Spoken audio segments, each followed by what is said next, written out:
Good morning, fellow Malaysians. This is Matthias Chang once again from Future Fast Forward. It's been almost a month since I last talked to you, but I'm compelled to speak to you today because I'm so pissed off with the Wayang Kulit PKR party elections. And I'm going to focus on a scumbag leader who's the cause of this rubbish, this entire diversion of the entire country's attention to the priority issues that's facing us. You see, in the campaigning by Rafizi for the deputy president of PKR, he openly said that he alone can guarantee that Anwar Ibrahim will be the Prime Minister of Malaysia. Only he, no one else. He's the most loyal, dedicated, disciplined supporter, aide, whatever, of Anwar Ibrahim. No one can come near him. Not even the incumbent Azmin, who led the PKR Selangor government with excellence for 2 terms. Not one word about the good deeds by Azmin and the other members of PKR in the Selangor state government. The only issue which he, Rafizi, this scumbag, can boast of is one thing, one issue. He can deliver Anwar to be the 8th Prime Minister. Let's pause it for a while. Let's go back to the days before the election. Recall the press conference and statement. Alright? The placards and posters. Anwar Ibrahim, 7th Prime Minister. Now I'm sure Rafizi, being such a loyal barking dog, must have been involved in those posters and decoration. They're all there. DAP, Amanah, PKR. Anwar Ibrahim, 7th Prime Minister. They can't even count. At that time he was in prison, not an MP. When he was put up to them, oh my God, yes, Anwar cannot be the 7th Prime Minister. Maybe only the 8th. And hence, there was a compromise. They realized that they can't win the election without the Malay votes, therefore they need Tun Mahathir. And there was a compromise in an agreement that Tun Mahathir would be the 7th Prime Minister. Okay? But they didn't have the heart, at all. Because recently, they confessed, Tun Mahathir, Kit Siang, everybody, they have no confidence in winning the election. Hence the bullshit manifesto with a whole lot of promises. And when it became the government, they said, well, actually, we can't deliver the promises because we didn't expect to win. And now we're faced with huge problems. Okay? Huge problems faced by the country. $1 trillion debt. Right? And other sectors of the economy badly damaged by the scoundrel, scumbag Najib regime. Okay? This is the background. The country is in a bloody mess. As confessed by Tun, by Kit Siang, by Lim Guan Eng, by saying, we didn't expect the mess to be so bad. Please prepare for austerity. More taxes. This is what Tun says. Alright? Star newspaper. Blah, blah, blah. Okay? And yet, the entire resources and PKR is diverted to the party elections. Never even considered to adjourn the party elections. Because you and I know, alright? Unlike UMNO, where the president of the party is automatically the Prime Minister of Malaysia, there's no such convention in PKR of Pakatan Harapan. Alright? UMNO was a de facto leader, whatever that means. Or stupid phraseology. Alright?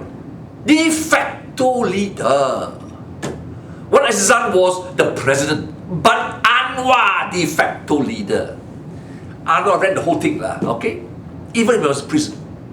But as may, Wan Azizan in many times or many occasions says, I'm warming the chair for Anwar. So assurance by Wan Azizan, the wife, then president of the party, says, don't worry, I'm only warming the chair for Anwar. And before the election, told the whole country, Anwar will be the 8th Prime Minister. Tun Mahathir assured that and told the PKR members and Wan Azizan before the horrendous episode of the swearing in the palace that there was an agreement. I'll be the 7th Prime Minister. Anwar the next. Okay. Tun Dai also confirmed that. So why would this scumbag, Rafizi, says that only he can guarantee and assure the country, the party PKR and the Pakatan Harapan coalition, that Anwar, with his support, will be the 8th Prime Minister? I'm shocked, utterly shocked, that not one leader from DAP, from Amanah, from Bersatu felt insulted to tell this young scumbag leader, hey, stop your nonsense, okay? Are you implying we are lying? Are you implying we can't ensure Anwar be the next Prime Minister after Tun Mahathir? It's all written. So why is there a need for you go on a rampage, Rafizi, that you are the guarantor for Anwar? Up yours, Rafizi. You're a scumbag. In the light that all the leaders of Pakatan Harapan says the country is in a bloody mess, alright? Why is there a need for you to contest for the deputy presidency of your party? Even if the party elections is postponed and Anwar is not the president and took part in a by-election, he will still be the president, isn't it? Later. But in the meantime, once elected, if so elected, he will be the future Prime Minister, isn't it? And having agreed, you also agreed, right, you scumbag, that Tun will have 2 years tenure. Why are you in a hurry? Rafizi, why are you in a hurry? Huh? What's so important about party elections? Anwar didn't have to be a president of PKR to be the future Prime Minister. All he needs to be is a member of Parliament. Being a member of Parliament, that's it. Under the Constitution. See, you talk so much. You are a blabber, a rebel rouser. Okay? What have you done really for the country? Other than, right, going on some campaign, committing crimes, and proven wrong. Even your results of survey is wrong. Okay? You have been sued and you pay damages to your enemy for defamation. You're a convicted criminal preaching mafia. Okay? Don't say you're a fantastic hero. You did for the public good. Because there are many ways to skin a cat. You can expose crimes without having to commit any offenses. Okay? So, what are you, Rafizi? A scumbag. A scumbag. And yet, being accounted by profession, you know we are facing grievous crisis. Okay? let me tell my fellow Malaysians, okay, that in 2015, I organized a closed-door dialogue. Yes, I organized for Tun Mahathir under the auspices of the Perdana Leadership Foundation, PLF. But the entire agenda, the people attended, was my idea. And on that occasion, I drafted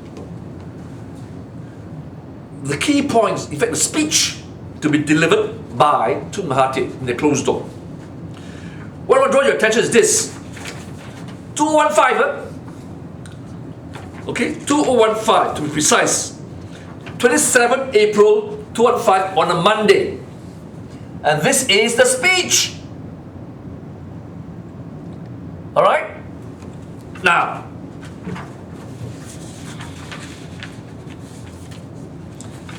you see here, talking points for Tun Mahathir. I prepared it. Okay. Now, there are many issues, but let me say to you, in 2015, I warned Tun Mahathir. Alright? After the clash, the big war between Tun Mahathir and Najib, we will be in big trouble very soon. And I want you now to read carefully. Take a picture of this. See carefully this page. Domestic fractures that will happen in Malaysia in due course. Alright? Let me read to you. I forecast this, right? I didn't say with hindsight. I forecasted it and I told Tun. 1. Loss of all revenues and its impact came true, isn't it? High levels of leverage by public and private corporations came true, isn't it? High level of consumer debts came true and still ongoing. Massive property overhang and the social problem of providing adequate housing. In 2015, I told a closed door, we've already peaked. And from that onwards, it was downturn. But Ben Nagara came in too late to put all the other policies to restrain the bubble. In 2015, I said it peaked.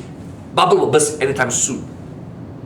Growing economic inequalities. Is it true? Massive young people, no jobs. Huge debt overhang, debt slavery for young people, having borrowed money for education. Misguided policies. More importantly, collapse of political cohesion. Repeat that. The last sentence. Collapse of political cohesion. Meaning, all political establishments, structures, right, are fractured. Okay? And no longer in the cohesion. That means BN will be in big trouble. See, can you see the title? Major national fractures. Okay? So, if I could see in 2015 the potential headwinds and the problems as I did in 2007, 2008, warning the government then, and another 7 warning the government then of the arson crisis. And it's all coming true now. You scumbag Rafizi, instead of marshalling the resources of your party to work, to research for solutions for your government, you have now diverted not only your party PKR, but also those ministers in PKR. Okay? Because when you are a minister, a new minister with a new responsibility and duties, they have not to campaign. What's more urgent? The economy, welfare of the country, or campaigning for your goddamn self-interests? Empower your party. That's what he did, right? Because Anwar need not be the president to be the prime minister. He needs only be MP. You see? But you knew that because you're no longer a minister, you never had any position of power, you realize that your opponents, right, will be the quagmire of economic problems, political problems of the national scale. And you have difficulty and the freedom of movement that you have to campaign. That's why you chose on this occasion to launch a vicious, unfounded attack on your colleague, who's still your superior, the incumbent. Ask me. Like, I don't give a shit, you know, what's happening in the party, okay? Who's fighting for what, who's right, who's wrong. But I do care that by your action, by your stupidity, and your self-interest, your moronic self-interest has jeopardized and diverted attention of the ministers in the cabinet. Because now, whatever happens to your party will impact on other parties as well. You don't give a damn, did you? Right? You give a speech, you rebel rouser. Talk less, work more behind the scenes. Do research for Anwar, do research for Azizah and your fellow ministers, being an accountant. Do that. Then maybe, just maybe, you can be trusted. Now, you may not like what I say. I'm a citizen and I'm a voter. Okay? Alright? I whack Najib. I whack his ministers. Lord, but not smart. Okay? That doesn't mean when you screw around and make an idiot of yourself, I hold back? No way. Country come first, not you. Country come first, not PKR. Alright? So, may I ask you, last and final time, before the elections is finalized, withdraw your goddamn candidacy as the deputy president of your party, eat humble pie, and do solid work for the government. But always have criticisms. Alright? But right now, you're an empty barrel making a lot of noise. It's sickening. And many people, ordinary people, have come to me and told me, what is going on with this party? What's going on with this scumbag? To fight an incumbent will have no effect on the party, really, other than your self-glorification. But insofar as the national economy, what can you do? You're not a bloody minister. You're not even a bloody MP. You're a non-entity. Alright? It's very clear. You just want a platform to make yourself relevant, to seize power at the correct time. Alright? My God, being a convicted criminal, don't you have the humility to stay away? At Tian Chua, for example, and then you apply to the religious societies for exemption to compete in the party election. Oh my God! And then you got the slap on your wrist, bound for good behavior. How lucky you are after the election. And now you want to be on the center stage of your government and insult your own party leaders. That's what I don't understand. Everyone tells me that your statement, only you can guarantee Anwar's premiership. I always ask myself, why Tun Mahathir accept this rubbish? What is this? Lim Kit Siang, Guan Eng, and all the leaders of the Barisan Harapan. Why? This is a very important reflection of the decay and the rot that's starting to accumulate within Barisan Harapan. So my fellow citizens of Malaysia, if ever you see any PKR leader, tell them to convey your angst and disgust with this scumbag leader, Rafizi, a convicted criminal, a pretender, a scumbag. With that, I thank you for your attention, and I hope you will help me in isolating this scumbag leader and expose him for what he is, so that all of us now can focus on the real problems of our country. Good day, and God bless you.